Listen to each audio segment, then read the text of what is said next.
अपने दुलारे आप सबके बेटा, आप सबका भाई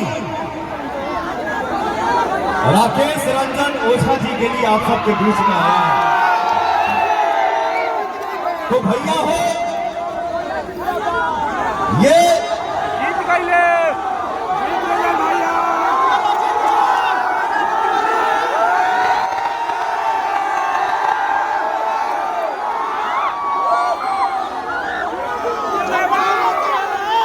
आज आप लोगों ने जो प्यार दिखाया है भाई के प्रति, अपने बच्चे के प्रति, अपने बेटा के प्रति, तो भैया मुझे लगता है कि बहुत ज्यादा बोलने की जरूरत है।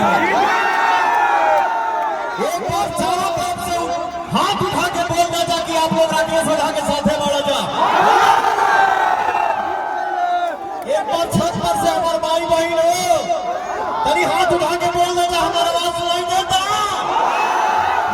उठा के बोलना जा।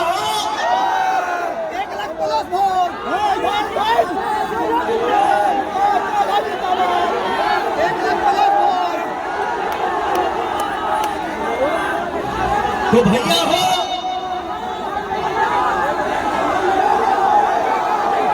बेटा, बेटा मैं कुछ नहीं करता हूं, मुझे कुछ नहीं